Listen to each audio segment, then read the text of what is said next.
Hi, best of listeners. Welcome back to another episode of the Syndication School series, a free resource focused on the how-tos of apartment syndication. As always, I am your host, Theo Hicks. So each week we air two podcast episodes every Wednesday and Thursday, and now we are doing videos as well, so you can watch these videos on YouTube, or you can listen to these episodes on iTunes or any other podcast app that you're using. So these two podcast episodes are typically a part of a larger podcast series that focus on a specific aspect of the apartment syndication investment strategy. And for the majority of these series, we offer some sort of document, spreadsheet, a template, something for you to download for free. All of these free documents, as well as the past Syndication School series, can be found at syndicationschool.com.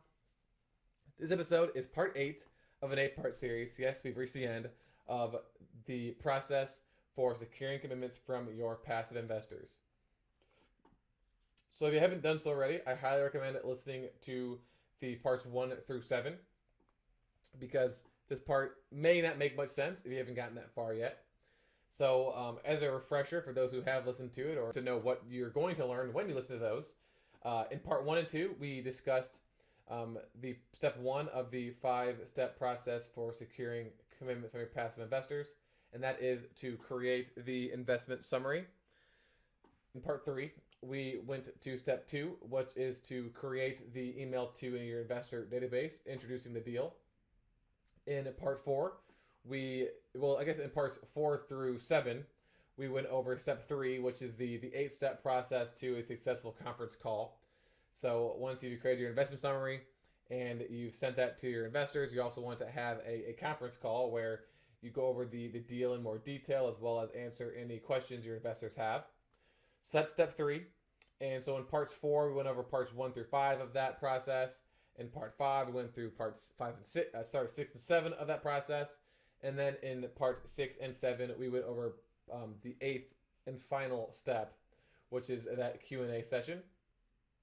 In this episode, we're going to finish off the 5-step process for how to secure commitments from your passive investors, and that is going to be the follow-up.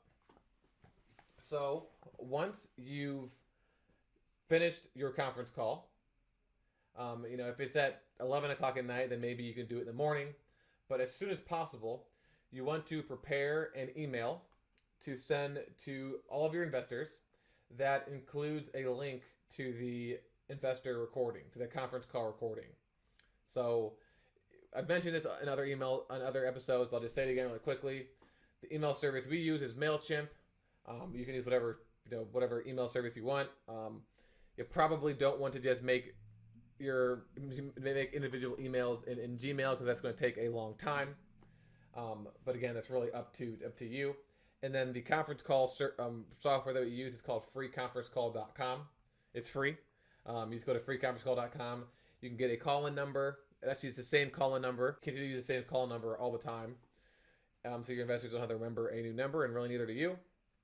And it allows you to actually record the conference call, so you can download it after the call is over. And that's what you're going to want to use to send to your investors. Due to the scheduling issues, time zones, not every single investor is going to be able to attend the call, even if they are really interested in investing.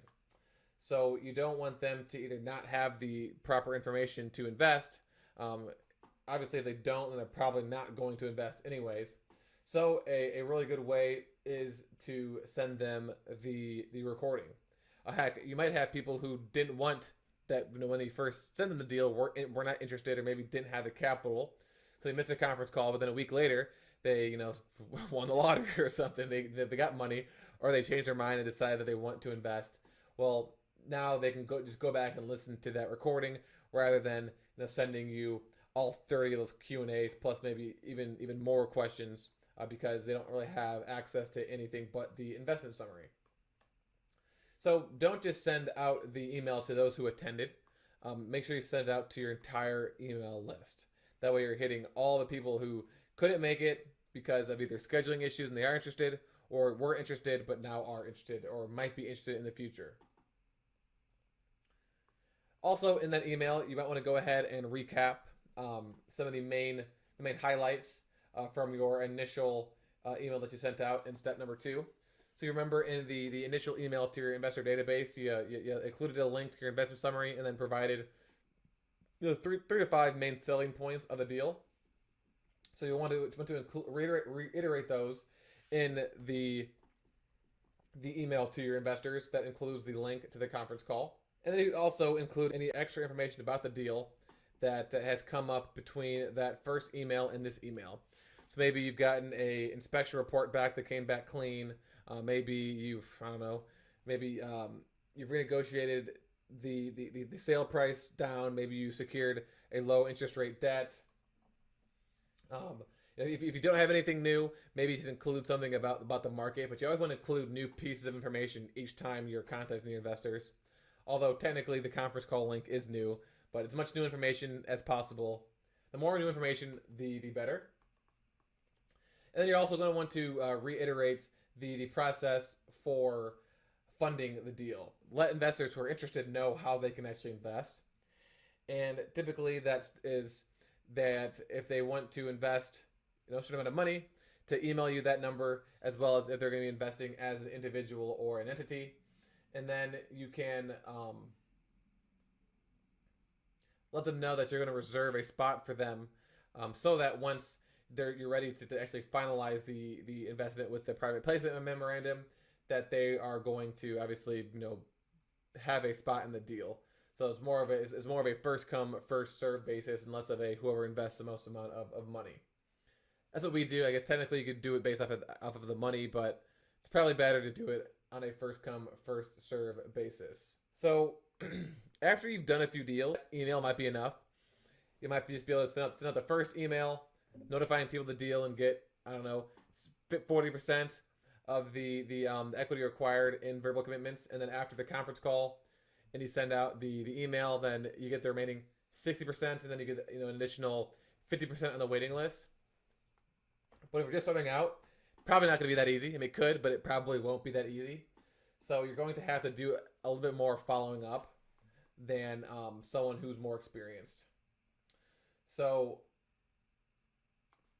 a few things you can do is after a few weeks, after sending out that new investment offering conference call link, the email we just discussed, then you can send out another email to all the investors who haven't committed yet. So don't send out an email to people who have committed, because it's going to be weird when you say, hey, you haven't committed yet, what's going on? Obviously, you're not going to say it exactly like that, but you want to just, MailChimp allows you to create segments. You're going to segment out all of the investors who have already committed and focus on the ones who have not. And then just keep sending them emails with new pieces of information about how great of a deal it is, and how great the market is, and how great the team is. Providing them with a new piece of information will reinforce that you yourself are confident in the deal. So examples are the appraisal came back above the contract price, so you've got all this free equity. Maybe you went ahead and did a more detailed rent comp analysis and found out that you can actually demand higher rents. Maybe the occupancy rate went up at the property over the past month. Maybe you discovered that the income was higher than it should have been, or the expenses were lower than they first were. And then also mention how much capital that you've got so far to kind of promote scarcity.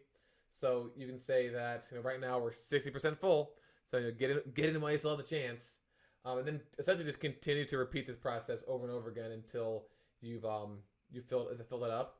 And this is why you need to have verbal commitments. This is why you're talking to investors beforehand. So you should have an idea of how much money you can raise. And then that number needs to be greater than the amount of money you need to close on the deal, so you're not scrambling. Worst case scenario, you can reach out to another syndicator or another money raiser and have them help you. But ideally, you do it all yourself. But not ideally. It just depends on what you want to do. If you want to raise half the money yourself, so you can do bigger deals and have other people help you raise the money, then that's perfectly fine as well. So that's step 4, the follow-up. Lastly, step 5 is to finalize these investments with your investors. So all the ones who have committed verbally, they actually need to sign some things and then send you their money. So once they have verbally committed, then you're going to want to add them to a separate list. Maybe your money raising tracker that we've given away for free on Syndication School. And you're going to want to send them these 5 or so documents in order to finalize the investment. Which also means you need to make these documents. And I'll explain what these documents are and who makes these documents. So first, I'm sure everyone knows what this is, the Private Placement Memorandum, the PPM. So the PPM is a legal document that highlights all the legal disclaimers for how the investor could lose money in the deal. So the PPM is there to protect you as the syndicator and your personal assets from your investors in the event of them losing a portion or all of their capital invested. It also gives your investors all of the potential risk factors included in the deal, whether or not each of these is likely to happen. So it's literally like page after page after page of every single risk that could happen, every single potential thing that could happen that would make the investors lose their capital. Generally, the PPM will be broken down into 2 major components. First, it will be the introduction, which will include a summary of the offering, a description of the asset being purchased, the minimum and maximum investment amounts, key risks involved in the offering, and a disclosure on how the sponsor, aka the syndicator, makes their money. And then the second component is where it covers all the risks and disclosures. So it includes information about the sponsor, the offering description, and literally a list of all of the risks associated with the offering. The PPM will also have instructions for how they can fund the deal, whether it's via check or via wiring. So it has instructions on how they can actually submit their capital to make sure that they are indeed investing in that deal. So your first PPM should be prepared by a securities and a real estate attorney. And then all of the future PPMs can probably just be created by a real estate attorney for each deal and just reviewed. So you don't need to make a brand new PPM for each deal. You just need to use your existing template and then essentially fill in the blanks. Because obviously it's going to be more expensive to make one new each time. Plus, it's going to be time consuming. Hence why it's more expensive. So that's number 1, the PPM. And that's something you're going to send to your investors. Next is the operating agreement. So for each deal, for each new apartment deal, Joe's company will form a new LLC. And then so then Joe's company is the general partner of that LLC. And then all of the passive investors buy shares of that LLC to become limited partners. So the operating agreement essentially just lists out the responsibilities as well as ownership percentages for the GP and for the LP. And usually this will just be included like as an addendum to the PPM, or it might be separate. It really depends on how your attorney makes these documents. But you're going to have your real estate attorney prepare a new operating agreement for each property. And it's even better if you have your securities attorney review it at the end. So again, this could be a separate document or it could be included on the private placement memorandum. Number 3 is the subscription agreement. So the subscription agreement is a promise by your LLC to sell a specified number of shares to your investors at a specified price. And it is a promise by your investors to pay that price. So for example, you might be selling, so you most likely be selling like $1 shares. So if you need to raise $1 million and you're selling 1 million shares, someone who's investing $50,000 will be buying 50,000 shares. And so the subscription agreement is saying, hey, we will sell you these 50,000 shares at $1 as long as you agree to pay $1 for each of those $50,000 shares. Again, this is something that you're going to want to have your real estate attorney create for each deal, as well as have your securities attorney review as well. And again, this might be an addendum to the PPM. So it might just be one long document that's the PPM, and all these other smaller documents are attached to that. Just so you're not sending your investors a bunch of different forms. Next is the Accredited Investor Qualifier form. So this is required. This is required based off of whether you're doing the 506B or 506C. There are other offerings. I believe we've gone over this already before, like Regulation A, I think. But these two are the most common. So most likely, you're either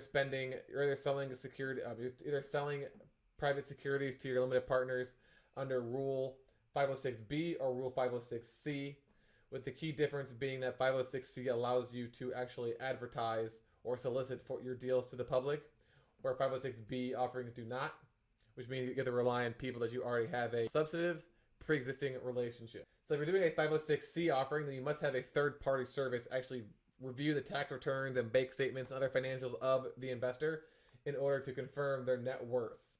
Or there needs to be some sort of like written confirmation from that person's broker, attorney, or certified accountant. If you're doing 506B, a third party is not required, so they can just self-verify that they're accredited or sophisticated. So they say, "Hey, I'm accredited," or "Hey, I'm sophisticated." So, if you need to actually, if you want to have a form that your investors can fill out to self-verify, or if you're doing the 506B, then you can send them a kind of your own accredited investor qualifier form. But if you're doing 506C, then you need to do more than just that. Again, this is a form that you can have created by your securities attorney, and unless the accredited investor qualifications change, you can just keep it the same. And then lastly, is again, this is like a requirement, but if your investors don't want to have a check sent to their house every month or every quarter, then you can set them up on direct deposit, and that's something you want to do before you close. So you can send them a document that essentially allows them to fill out all the information that you need from them in order to set them up on direct deposit.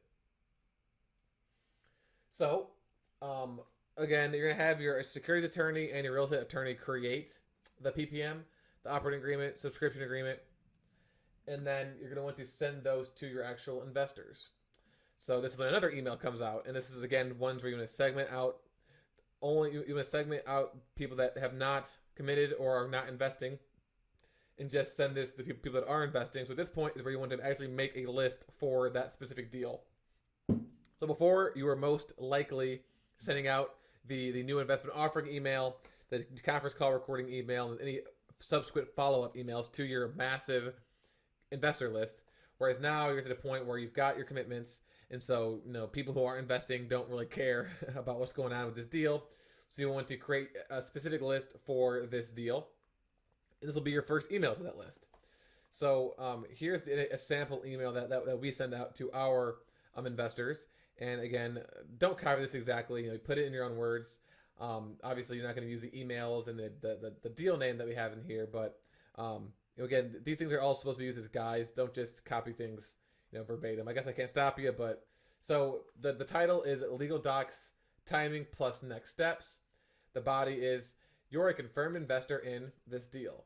We are sending out the PPM today for this deal. If you do not see it in your inbox, please check your spam folder, or there is a good chance it is in there.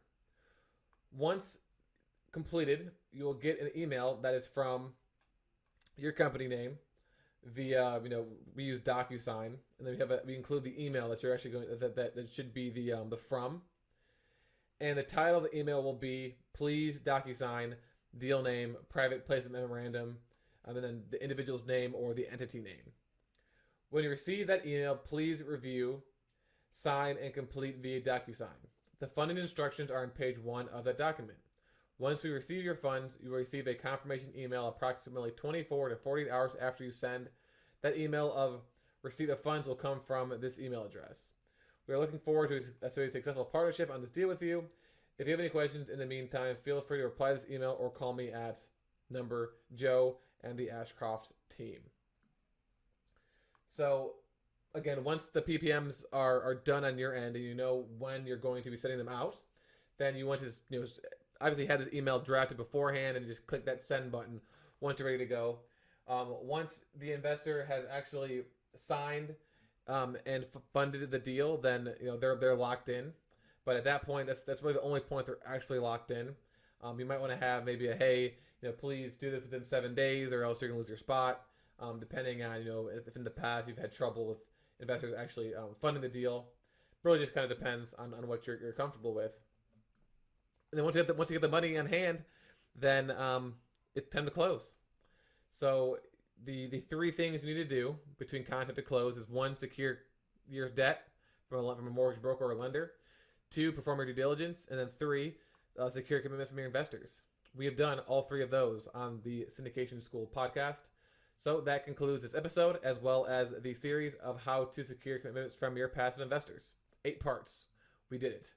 So to listen to parts 1 through 7, and to listen to the other Syndication School series about the how-tos of apartment syndication, and to download the free documents for this series as well as previous series, visit syndicationschool.com. Thank you for listening, and I will be back next week to talk about closing. Until then,